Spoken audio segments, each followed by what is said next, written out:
Accessories. Thank you. Anyway, so today is the tag day in the NFL.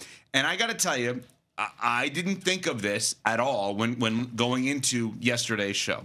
When we were talking to Mike Tannenbaum, ESPN NFL front office insider, about the franchise tag market, for whatever reason, shame on me, I never thought about Daniel Jones in this category, because the moment they got him, he played really well early in the season. They make that trade before he gets hurt for Sauce Gardner where they give up 2 first-rounders. I'm like, all right, well, the deal's done with Daniel Jones because you don't give up future firsts if you don't have a quarterback. Yeah. So I thought, all right, everything's good to go. Well, it's not necessarily yet, and Mike Tannenbaum joined us yesterday, ESPN NFL front office insider. Go back on the podcast and listen, and discussed that Daniel Jones may have a robust offseason market. I would say, like, the Daniel Jones situation is fascinating. Apparently, like, they're really considering the transition tag.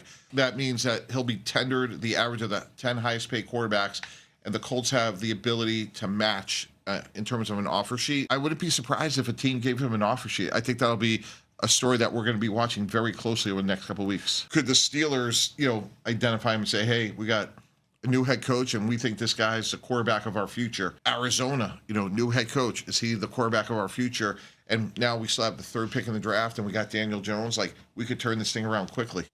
All right, so he's throwing a curveball here. Should the Colts tag him? And if not, who could swoop in? Yeah, I mean, the Colts should absolutely tag him, because what are they doing without him? That's the part that I don't know the answer to. Do they feel like Daniel Jones is the best available option for them in terms of gettable quarterbacks this offseason, or do they feel like they can take another step if they added a different element to that offense? So I don't know where the Colts land on it, but the bet that they made in the middle of the season, to me, signals that they believe that Daniel Jones is the guy. Now, what gives you cause for pause with committing long-term to DJ is the injury history, right? The reason why he was available in part was because he had an ACL injury a few years ago with the New York Giants that led to his ouster. He ends up signing a 1-year deal with Minnesota. Then after that, opportunity presents itself with the Colts.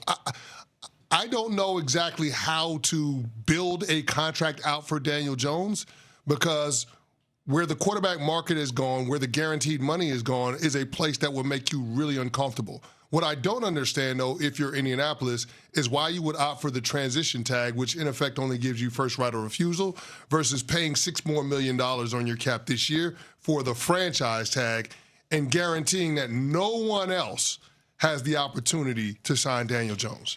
Because you're trying to figure out the puzzle with Alec Pierce as well.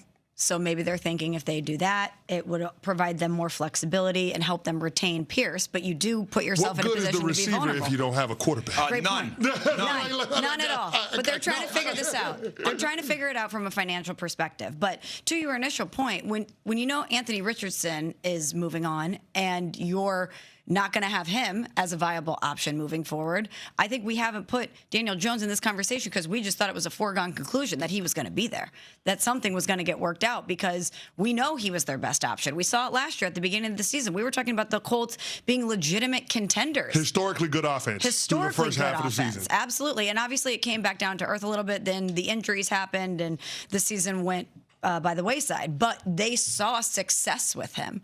He came into Indy. He was a great teammate. He was effective. He was productive. I guess we just all assumed that it wasn't going to be an issue. But, yeah, the transition tag is confusing to me, too, because why would you want to put yourself in a vulnerable position with him when you don't have another option? Well, a couple of things on this. You asked what value is the quarterback when the wide receiver, or without the wide receiver without the quarterback. Actually, I'm going to correct something I said. I said none. I would say negative value.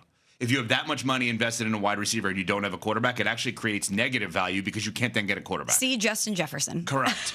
Okay, so now the second part of this that's interesting. So just in layman's terms, so people understand, the franchise tag means no one can touch him but the Colts, really. If you want to give away 2 first-round draft picks, like then I said, cool. No one can touch him but the Colts. Yeah. The transition tag, or no tag at all, gives other teams, Pittsburgh, Arizona, Minnesota, where he's been, the option of creating a contract. It's called the poison pill kind of contract, where the Colts couldn't match it because of the way it's structured. That they literally are structuring the contract not because it's best for the player, but because it's worst for the Colts. It's how they would structure the contract. But you just brought up something else that I had not thought about, CeCe, which is you said well, maybe the Colts thinking a different direction makes more sense for them.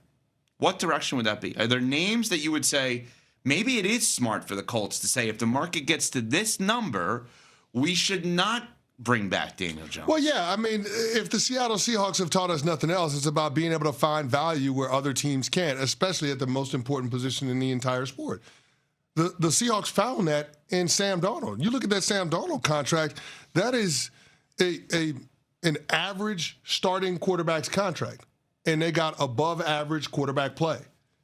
The question you would have to ask yourself is, on the franchise tag or on a long-term deal, can Daniel Jones exceed the value of the contract that you give him? So let's put the transition at 37.8. So let's just say it's $38 million. He is going to make low end between $38 and $44 million per year. Sorry, per year. I'm not a Kyler guy. That said, what is Kyler going to make? Not that. Would you rather have Kyler on a $25 to $30 million a year or a Daniel Jones on a $38 to $44 million? Well, the league already told you what they thought about Kyler Murray and his physical talent versus Daniel Jones. They were drafted in the same class. Kyler Murray went 1, Daniel Jones went 6. But you can't really quantify this. There's obviously financials involved, but you know what you're getting with Daniel Jones. You know what he's like in that building. You know what he's like as a teammate. You know what he's like as a leader. You know what he's like in that offense. You know how he works with Shane Steichen. It's hard to quantify that, but it's a known commodity. You don't have that with Kyler Murray. Okay, so then let me put feet to the fire for you. So all of those things you just brought up, let me now put it to one of your guys. Malik Willis at $20 to $25 million a year, or Daniel Jones at this number? I love Malik Willis. Right. So Malik Willis is going to cost you more than $25 million. What I'm saying to you is, you just threw a curveball to the curveball. We had a curveball yesterday with Mike T saying Daniel Jones, robust market. Yeah. We hadn't really thought about that in depth, or at least I hadn't. Let me not speak for you guys. Now you're saying maybe it is smart for the Colts to actually voluntarily move on from him and not tag him, and that if he prices himself out of their market as an injured player, go somewhere else. Well, let's look at it the other way.